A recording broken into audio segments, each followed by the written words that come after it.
a lot of it you felt helpless because you would just drive these routes trying to get from base to base, and you would just see this wreckage on the side of the road. It's just, there's no way anybody survived that. You'd have these huge convoys we'd be driving, and you got the bridges you drive under, you'd be on a breath hold, man, as long as you could go, and you're just because these dudes would sit on top and they'd pull pins on grenades, and as soon as you drove through, they'd launch them, trying to land them inside of your turret. You're just waiting for a tink, tink, and that's it. Welcome back to Mulligan Brothers podcast, and today's episode is with DJ Shipley. Today's episode was powered by HUEL, a quick, affordable, nutritionally complete source of food, and you can find out more with the link down below. As you guys know, I absolutely love this stuff, and it came all the way to Virginia Beach to shoot these episodes with us as we drove 3,000 miles around America to make these next few episodes happen. Let's dive into the episode. What was your first experience at war like? Like, is there a long gap between that training and it's about a 2-year cycle. I came in 2002, did my initial block of training, came through. They let us volunteer, so we had an opportunity to check into a team early and get right into a platoon and go to Iraq early. Iraq had just kicked off, so we were just trying to rush to get in Iraq, and we didn't hear much. Like, my dad was already retired out, so we didn't get to hear about all the daily fighting and what it was really like. So a lot of it was hearsay. A lot of it was just on the news. Or you talk to cadre, the new bud instructors that just came back from Iraq or Afghanistan, so they were like the new hotness. They'd walk around the compound, you just look at them. Dude, he just came back from Iraq. You know what I mean? It's like they always had this air of mystique to them. And then we got there. Checking into the team was different, because I knew a lot of the guys. I knew a lot of the senior guys. I'd kind of grown up with them, but I'm not connected to them. It was never a, hey, what's up? It was never like that. And they made it known. Like, some of the guys I've known my entire life. Like, gave birth, like his wife gave birth next to my mother, like really close. Never. Just kept them off to the side.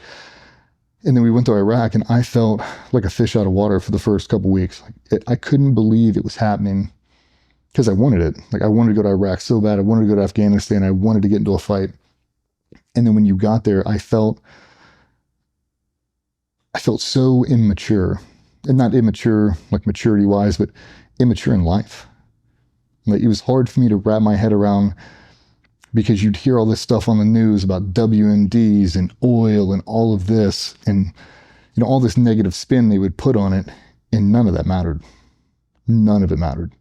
Your political views don't matter. Your religion doesn't matter. Your race, color, creed doesn't matter. These dudes are trying to kill your ass all fucking day. And it was. And a lot of it you felt helpless, because you would just drive these routes trying to get from base to base, and you would just see this wreckage on the side of the road. It's just, there's no way anybody survived that. Not a chance. And you're just waiting. So a lot of it, you get on these roads and you'd be on a breath hold, man, as long as you could go, and you're just, I mean, we had one where you'd have these huge convoys we'd be driving, and you got the bridges you drive under, and these dudes would sit there on the other side of the bridge. So you would, enter on the left side or enter on the right side, you'd come out on the left, and everybody would zigzag, because these dudes would sit on top and they'd pull pins on grenades. And as soon as you drove through, they'd launch them, trying to land them inside of your turret. It's like, and there's just people up there the whole time. So there's nothing you can do. You can't just shoot them. They're not brandishing anything. You're just waiting for a tink, tink, and that's it. So every time you drive on them, you're just looking at these people, like waiting for something to lob over, and just, oh God. And you'd hear explosions in the distance, or up in front of you or behind you. And you're like, oh my God, when's it going to happen? And because of the quarantine and the lockdown, they had everybody on. I mean, we went weeks. You wouldn't see anybody. We'd do daytime patrol. You'd see everybody out. And then as soon as the sun would set, ghost town. I mean, nobody. We went out dozens of times. I never saw anybody. Never. You're like, what is going on here? Like, is there anybody even here? And then all of a sudden, sure as shit, you got to give them time. Now they all start to come out. It's like, oh, okay. Like, this is real. These people are actually trying to kill us all. And it doesn't matter why you're here. Like, you're here to try to liberate people. You're here to try to make the country. Doesn't matter. They don't care. And once you kind of get over that, you realize that it doesn't matter why you're here. You're here, and you're going to stay here, and you got to finish this entire job, and you got to be as safe as possible. I think for me, that trip to 2005, we lost the guys in Afghanistan, and that was a huge culture shock. That was probably the dose of reality that everybody needed, that it doesn't matter how fancy you are, how strong you are, how good you can shoot, how elite your team is. If you never get a chance to fight, it doesn't matter. It doesn't matter how many kids you have. It doesn't matter how beautiful your wife is. Gone in an instant. And that reality is really what I needed. The only thing that's going to protect me is, have I exhausted all my resources? Have I spent every single minute training as hard as I can? Have everybody here trained as hard as they could? And if not, why not? Do you not understand the reality? Or have you lost sight of it? And a lot of that, back in the day, we'd lose sight. I lost sight countless times. Drinking, fighting, doing stuff we shouldn't have been doing, not being a professional. It takes a couple times of really, really close calls or being jammed up in a bad situation and barely coming out of it to realign your focus. These are real bullets, man. Those are real grenades, and those are real people that are trying to kill you. And if you are just not better than they are, they're going to get you. And a lot of the times, it doesn't even matter. You understand it's a timing thing. And you can have the best tactic in the world, the most trained dude in the world. And if you're looking that way, when that dude comes out of that door, doesn't matter how good you are. You'll never see him coming. A lot of it, you don't want to chalk it up to fate, but a lot of it is. A lot of it you can't control. If you spend your whole time obsessing over that, it really, to me, it weeds down your confidence. It's like, I've exhausted everything I can. And if my plane gets shot down, my plane gets shot down. There's nothing I can do about that. I can't fly the plane too. Can't do it all. But have we exhausted all our resources to take out all the variables we can? Yeah. Are we all as trained as we can be? Yeah. Am I physically fit? Yeah. Am I mentally in tune with everything around me? Yes. Can't do anything more than that. Let's go. I feel like the more and more you do it, the more confidence you build after a while, but it takes a little bit. I hope you're enjoying the episode so far. Today's episode was, as always, powered by the amazing HUEL. And if you're anything like me, you might be struggling to get all your nutrients in and all the things that your body needs in. And that's why HUEL Black Edition is the absolute ultimate solution. There's a lot of other products out there on the market aiming to fix that solution, but they have suboptimal ingredients. They take a lot of time and cooking and effort and money, but it can be that easy. That's where HUEL Black Edition comes in for me. It has 40 grams of plant-based protein and 26 vitamins and minerals from amazing sources, and it tastes absolutely amazing. All of those ingredients in HUEL have been carefully selected by experts on the HUEL team to make sure that it meets all the requirements that your body needs. The way I look at it is, it's like a life insurance policy. It's like peace of mind knowing that you've hit all those requirements for your body. And the best thing about it all is it's really easy to prepare. You take one scoop, you shake it, it's quick, and it tastes absolutely great. And if you're super lazy, you can even now get the HUEL Black Edition ready to drink that I drink so often.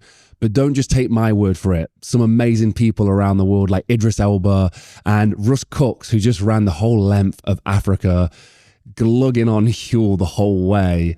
They absolutely love it too. So it's not just me who loves it. Those guys love it too. Take their word for it. So if you're looking to push your limits like somebody like Russ Cook, or you're just trying to lead a healthier life and take control of your diet and the nutrients that you put in it, HUEL is an absolute great solution to that. And if you want to get a discount, you can use the code in the pinned top comment for £10 off or $15 off your first order for the next 72 hours. And if it's your first order outside of those 72 hours, you can also get a free shaker. You can get 10% off reoccurring orders, and you can get a free t-shirt with the link down below. Go check out more details. Thank you for watching, and thank you to HUEL for sponsoring the video. Let's dive back into the podcast episode. Just whilst we're on this point, was there a moment when you were first deployed, not knowing what to expect, and then at some point realizing like, oh shit, this is real, like this is really real? Was there a specific moment that stands out to you? In Iraq, right off the very beginning, just the way they flew into country was one of the scariest things I've ever been a part of. I mean, they were yanking and banking, I mean, flares were going off, and it was just part of the protocol back then. But I'd never seen anything like that. And nobody in that entire group that deployed with us had ever been to Iraq. And whether they want to admit it or not, they've never seen anything like that either. It was scary as shit. I mean, we were an hour out. They're breaking open all the boxes, body armor, nods are going on. I mean, I thought we were going to land like we just dropped a landing craft on, Normandy. Like I thought we were going. And nope, backed all the trucks off. We're on a base. Okay. And it wasn't until you started to see the aftermath. Like you've been there for 24 hours and you hear about Marine Division so-and-so and this group getting blown up, and they're always calling for O-negative blood every hour on the hour. And you're like, what's up with all the O-negative blood? And like, universal donor. I'm a universal donor. I'm just over there farming out blood this whole time. It's like, because everybody's getting blown up. It's like, it's just not happening to us. We're just missing it over and over and over again. It's like, are we just that good? Are we just that lucky? And back in the day, you didn't know the difference. Like, are we just so trained these guys just don't want to mess with us? And that's what a lot of guys would tell ourselves. That we just look aggressive, so they're not messing with us. That's not the truth. That's not the truth at all. They don't care who you are. It's just a timing thing. They're just waiting for the next vehicle. And we're never that next vehicle. We just missed it. And then when that helo got shot down in Afghanistan, that really was a reality check that it doesn't matter. The dudes who were on that helicopter, guys who were on the ground, were so good, so trained, so experienced, and it did not matter. The pilots, you couldn't have picked better pilots on Earth. I mean, they were the best pilots that have ever flown aircraft. They just are. Still got shot out of the sky. Doesn't matter. Like when you take that away, you take out that blanket of, like you show them that blanket of vulnerability, like you're not invincible, dude. You are not. That patch, that flag you have on means shit. Nothing. It's not going to protect you. It will not. The only thing that's going to protect you is timing. Control the variables all you want to. If they shoot you out of the sky, it doesn't matter how tough you are on the way down. Like, well, what do we do? Control the things you can't control. Like I control my output. I control my work effort. Like I can put as much in this as humanly possible, and I can tell you I'll go the entire way. But if they never give me the opportunity, it's like, that's really what I struggled with is, what if I never get the opportunity to fight? What if I get blown up? I wake up, both my legs are gone, both my arms are gone. Like I'm 19 years old. What? I don't want this to happen. That was my big fear, is that I'd get crushed, I'd get blown up, I'd get killed, and I'd never have a chance. It's like, I don't want that. As a 19-year-old, your fear was that you couldn't prove yourself, and so something would happen before you could have proved yourself. Exactly. And I'd be some random new guy, some 19-year-old Navy SEAL, and flash on the screen and be gone. Like, it's not how I want to go out. It's not how I want to. Like, give me something. I want some experience. I do want to fight. I do want to do this for my entire career. And I think most of the guys would say that. Like everybody wanted to deploy. We thought it was going to be a quiet night. Saw some individuals run out of that house, and my boss came up to me and said, hey, let's wrap these guys up. We walked right into their ambush, right into what we call the kill zone, and literally they opened up on us. I took a round off my gun. I had my left night vision tube shot off. I thought my arm got shot off in the moment. The guys said they saw me stand up and turn and run to them when the round hit me from behind. It caught me right in front of the ear and traveled through. So they saw me fall in front of them and thought I was dead.